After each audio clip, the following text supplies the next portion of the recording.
நம்ம சென்ட்ரல் கவர்மெண்ட்டும் state government permission கொடுத்தானே பண்றாங்க. அப்போ இது அதாவது இது எப்படி அப்படின்னா, நம்ம சென்ட்ரல் கவர்மெண்ட் ஸ்டேட் கவர்மெண்ட் எல்லாரும் சேர்ந்து தானே திருடிட்டு இருக்காங்க. சென்ட்ரல் கவர்மெண்ட் என்ன பண்றாங்கன்னா, அந்த அவனுக்கு வந்து அந்த நில ஒதுக்கிட்டு அனுமதியை கொடுத்துட்டான். அந்த ஒரு 5 வருஷத்துக்கு கொடுத்துருக்கான். அந்த 5 வருஷத்துக்குள்ளாடி இவன் வந்து என்ன பண்ணணும்னா, என்விரான்மெண்டல் கிளியரன்ஸ் வாங்கணும், சிஆர்எஸ் கிளியரன்ஸ் வாங்கணும், அப்புறம் மைனிங் லீஸ் வாங்கணும். இதை வாங்கினாதான் இந்த 5 வருஷம் பர்மிஷன் கொடுத்துருக்காங்க இல்லையா, அது வந்து செல்லுபடி ஆகும். அதுக்கப்புறமா மைனிங் லீஸை வாங்கினாதான் அங்க போய் அந்த வேலையை தொடங்க முடியும். ஆனா இந்த 5 வருஷத்துல என்ன பண்ணான்னா, இவனுக்கு வந்து மக்கள் எதிர்ப்பு அதிகமா இருந்தனால வாங்க முடியல. அப்ப என்னன்னா, அந்த 5 வருஷம் வந்து முடிகிற நேரத்துல இந்த தமிழக வெற்றி கழக அரசு வந்து 1 வருஷம் எக்ஸ்டெண்ட் பண்ணிருக்காங்க. எதுக்கு எக்ஸ்டெண்ட் பண்றீங்க? நீங்க எக்ஸ்டெண்ட் பண்ண வேண்டிய அவசியம் இல்லை. நீங்க எக்ஸ்டெண்ட் பண்ணலன்னா, இந்த 5 வருஷம் வந்து நிறைய ப்ராசஸ் பண்ணிருப்பான் ஐஆர்எல், அது எல்லாத்தையுமே வந்து அதெல்லாம் எக்ஸ்பயர் ஆகும். திரும்ப மறுபடியும் முதல்ல இருந்தே ஆரம்பிக்கணும்,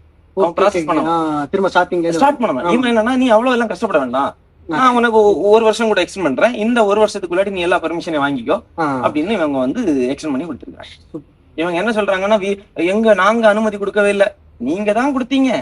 ஏற்கனவே இருந்த அனுமதி, அந்த நிலத்திற்கான அனுமதி வந்து அது வந்து எக்ஸ்பயர் ஆகிற நேரத்துல அவன் செத்து போறது இருக்கிறவன்ட்ட ரத்தத்தை கொடுத்து அவனுக்கு வந்து உயிர் கொடுத்துருக்கு. நீ இன்ஃபுளுசஸ எதுக்கு கூட்டிட்டு வரீங்க?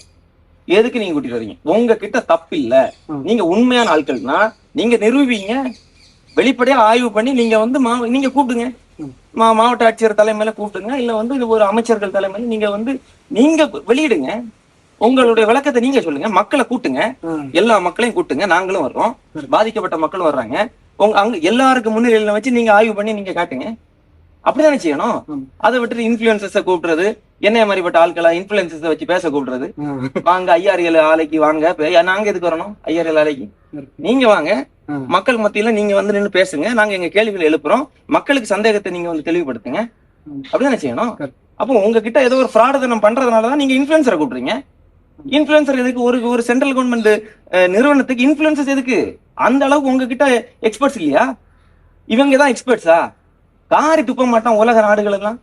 இங்க இந்தியால ஒரு கம்பெனி இருக்கு, கவர்மெண்ட் கம்பெனி இருக்கு, அவன் வந்து என்ன பண்ணானா, ரேடியேஷனை வந்து மெஷர் பண்றதுக்கு இன்ஃபுளுசஸ் ஃபுட் ரிவ்யூவர்ஸை வச்சு பண்ணிட்டு இருக்கிறான்னு சொன்னா, உலக நாடுகள் எல்லாம் இந்தியாவை பார்த்து காரி துப்புமா துப்பாதான்?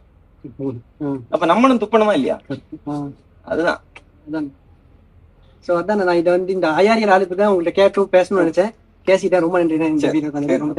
தம்பியுடைய சேனலை வந்து சப்ஸ்கிரைப் பண்ணுங்க. தேங்க்ஸ்.